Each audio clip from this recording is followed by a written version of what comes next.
Welcome!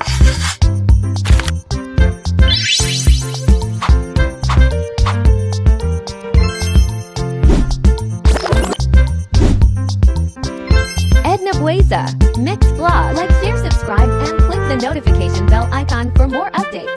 Yan. Hello guys! Tayo ngayon ay magluluto ng broccoli. Yes, chicken broccoli. Yes. Ito may bawang ako, may sibuyas, may konting manok. Yan. Pero guys, ito ay titimplahan muna natin siya. Yes. Maglagay tayo ng paminta. Yes. Konting soy sauce. Ayan. Ito pala dito natin ilagay para kita. Soy sauce, kunting soy sauce. Ayan. Yung mga 2 kutsara lang guys. Soy sauce. Ayan. Ayan, 2 kutsara. Tapos maglagay tayo ng oyster sauce. Yes. Oyster sauce.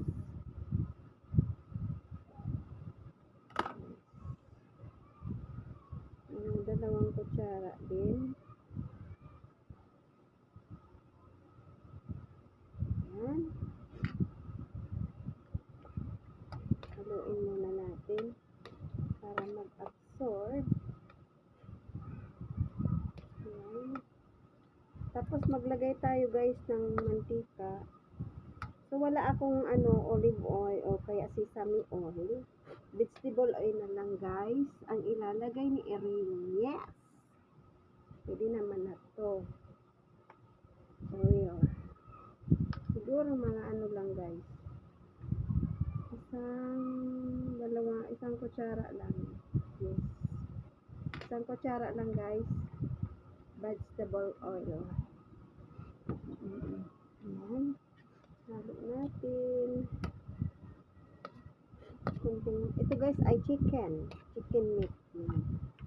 Tabi muna natin dahil gagawin natin itong ating broccoli. Siyempre ganito lang, diba? Balatan natin guys. Ayan. Hintayin natin guys hanggang matapos siya. Okay?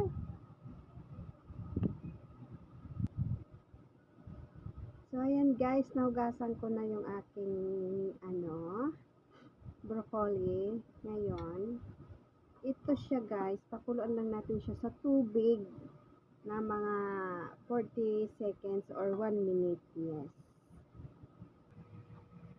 So, ayan guys, nagkulo ng ating tubig. Ilagay na natin ang ating broccoli. Yes. At pag kumulo na siya guys, mga 30 to 40 minutes, yan, hanguin na natin siya.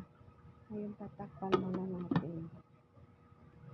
So, ayan guys, kumukulo na siya. So, kunting blanch lang natin para crunchy pa rin siya guys, hindi siya ma-overcook. Ayan. So, ayan, set aside lang natin sila guys. Ngayon guys, tutong lang tayo ng bawang. Yes. Painit na ako ng mantika. Ayan guys. Init lang ating kaya nilagay ko lang ating bawang. Ayan. Mabilis lang siya dyan guys mag-crispy. Separate lang din natin to guys. Set aside natin. Yes. Dahil ilalagay natin yan pang topping sa ibabaw. Para masarap ang ating broccoli chicken.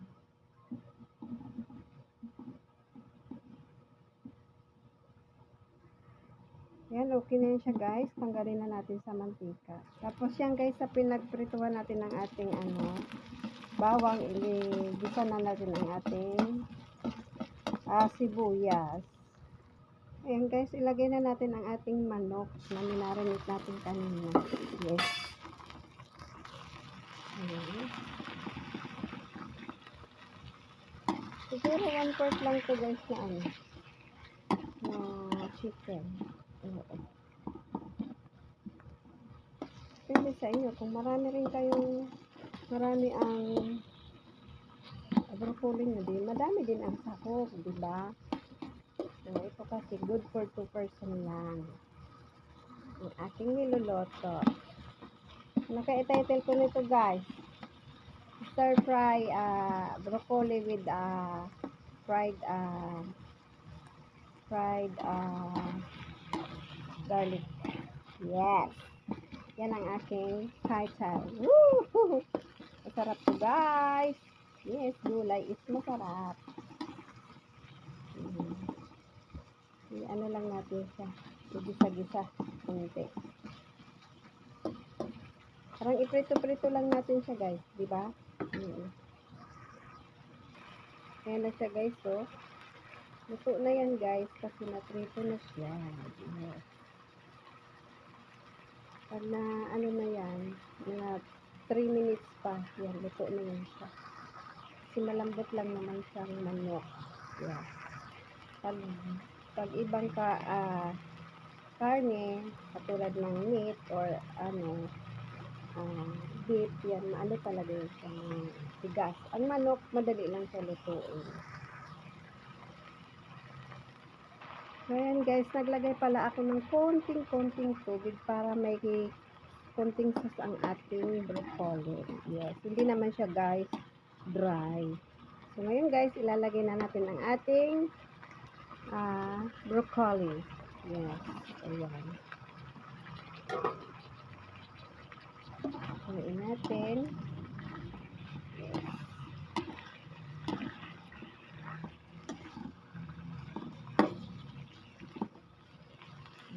May okay na yun siya guys, lutuin. Diba?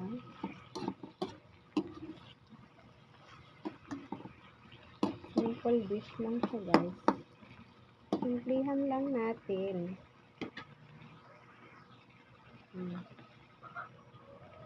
Diba? Masarap yan.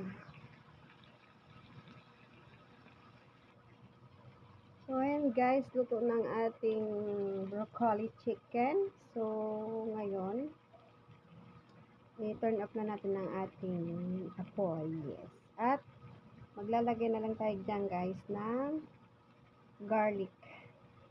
Fried garlic guys. Yan. Yan.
So, ayan guys, hanggang dito na lang ang aking video.